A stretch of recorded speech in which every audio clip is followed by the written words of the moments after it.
Herzlich willkommen auf Online Class Rwanda. Tubahaye ikaze kuri Online Class Rwanda hamwe nanjye JB. Isomo tugiye kwigira hamwe ni isomo rijyanye no kuvuga imyuga. Umwuga wawe ucyo ukora ni iki? Cyangwa se wowe uri iki mu mwuga wawe? Was ist dein Beruf? Lektion 2a. Was ist dein Beruf? Umwuga wawe ni uwuhe? Mbere yuko twinjira muri iri somo ariko ndagira ngo dukorere hamwe isubiramo aricyo cyitwa Wiederholung. Wiederholung mu Kidage, Wiederholung mu rurimi rw'Ikidage, auf Deutsch. Ubushize twigiye hamwe yuko mu Kidage habamo imivugwa iri mu byiciro bitandatu. Iyo mivugwa ikaba ari ich, hakabamo du, hakabamo er, sie oder es bei Sachen mu bintu, hakabamo wir, hakabamo ihr mwebwe, hakanabamo sie y'ubwinshi cyangwa se yo kubaha umuntu cyangwa se y'umuntu mutamenyeranye uretse n'ibyo byo kuba ari byo kubaha. Uyu munsi rero icyo nshaka ko tuza kwitaho cyane ni imyubakire y'interuro mu rurimi rw'Ikidage. Ni ingenzi cyane ko tubivugaho muri izi ntambwe za mbere aricyo byitwa Satzaufbau. Satzaufbau.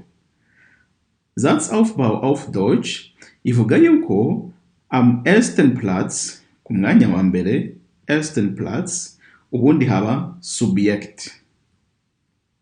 Subjekt. Am zweiten Platz hakaba Verb. Das Verb.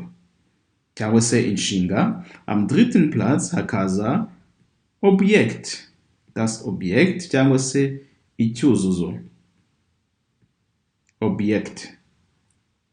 Ni ingenzi cyane kuzirikana yuko ibi bintu uko bimeze gutya dufashe ersten Platz, zweiten Platz, dritten Platz, ibi byubaka interuro. Ariko mu Kidage habaho n'igihe iki cya gatatu n'icya mbere bihinduranye. Urugero uravuga uti wer ist Anton?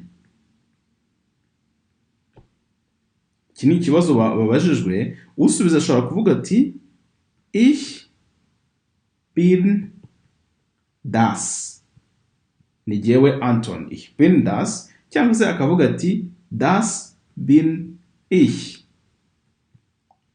Urabona ko iyi ngiyi ni subject, iyi ngiyi ni object kuko iri zina ninde Anton, hanyuma tukaba dufite na verb am zweiten Platz.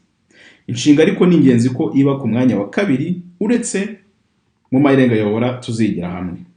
Ubwo tumaze kubona rero ko iyi nteruro yubatse, reka dukomeze imbere turebe ese imyuga ivugwa gute mu rurimi rw'Ikidage, cyangwa se umuntu yabaza ati umwuga wawe ni uwuhe.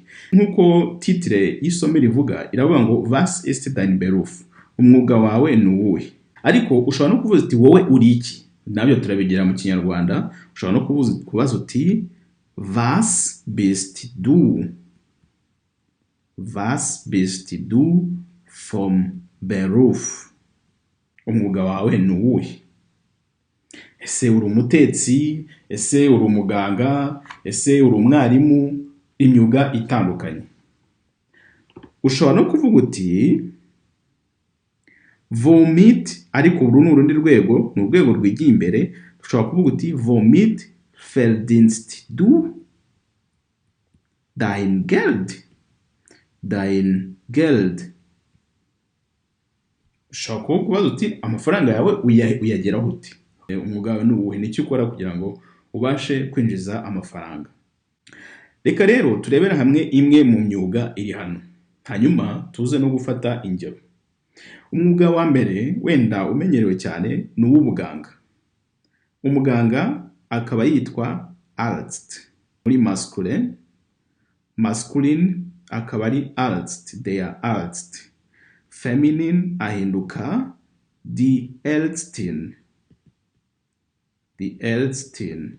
Hanyuma tukagira n'urundi rugero rw'umwarimu, nawe ni kimenya bose, Lehrer, muri masculine akaba der Lehrer, hanyuma muri feminine agahinduka die Lehrerin. Tukagira urundi rugero rw'umucuruzi akaba ariwe bita Verkäufer. Verkäufer ugurisha cyangwa se umucuruzi, der Verkäufer. Muri feminine bigahinduka die Verkäuferin. Die Verkäuferin. Tukagira urugero rwitwa Pastor. Pastor, der Pastor. Agahinduka die Pastorin iyo ari umugore. Izi ni ingero z'imyuga imwe n'imwe duhisemo ko twigira hamwe uyu munsi. Hanyuma rero wavuga uti nkora iki kintu, umwuga wanjye ni uwuhe? Tugendeye ku ngero nk'izo twafashe ruguru, tuvuge ko uri umwarimu. Uravuga uti ich bin Lehrer, ubwo ni igihe uri umugabo masculine, von Beruf. Uti umwuga wanjye ni umwarimu. Mu gihe uri umugabo, waba uri umugore ukavuga uti ich bin Lehrerin von Beruf. Ariko ushobora no kuvuga mu bundi buryo ukavuga uti umwuga wanjye ni, ukavuga uti mein Beruf ist Lehrer. Ushobora no kuvuga uti mein Beruf ist Arzt. Ariko ibi ngibi ni uburyo bworoheje. By'ukuri mu buryo buri grammatic biri umuntu yakumva ibyo uvuze, ariko ni uburyo buciriritse. Igikoreshwa cyane ni ukuvuga uti jyewe ndi iki n'iki mu rwego rw'umwuga. Iri jambo rero Beruf mu Kidage iri jambo Beruf rituruka ku nshinga berufen.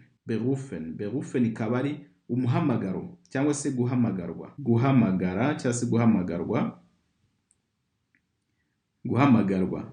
Ni ukuvuga ngo mu Kidage iyo urimo kuvuga umwuga wawe uba urimo no kuvuga umuhamagaro wawe. Hanyuma ntabwo twakwibuza kugerageza gukoresha ingero zo mu bindi byiciro. Ushobora no kuvuga uti ist Bauingenieur von Beruf. Wavuga uti sein Beruf, ubwo ni ukuvuga umwuga we, sein Beruf ist Bauingenieur. Ubwo ni igihe turimo kuvuga umwubatsi, umwenjeniyeri mu by'ubwubatsi. Mu by'ukuri uko bigaragara ushobora kubera ku cyuzuzo kazana inshinga ugasoresha sujet. Hanyuma ikindi ngira ngo bigeho cyangwa se tuvugire hamwe kuri uyu munsi, ubundi ufite imyaka ingahe kugira ngo duhuze ibyo tumaze kwiga. Ufite imyaka ingahe, utuye hehe, ukora iki? Dufata urugero rw'umusore witwa Eric. Nidufata Eric, ndavuga ngo Eric ist Fußballer von Beruf. Eric ist Fußballer von Beruf. Ni ukuvuga ngo Eric ni umukinnyi w'umupira, ni wo mwuga we. Turaza konjega tuvuge tuti kommt aus Deutschland. Turavuga ahaturuka, kommt aus Deutschland. Ist 25 Jahre alt. Akaba afite imyaka 25. Mu rwego rw'ibyo twamaze kwiga mu kanya by'imyuga, ushobora no kuvuga uti icyo nize nk'umwuga. Ich habe, hanyuma ukavuga umwuga wawe, gelernt. Urugero, umukwaferi yitwa friseur. Ushobora kuvuga uti ich habe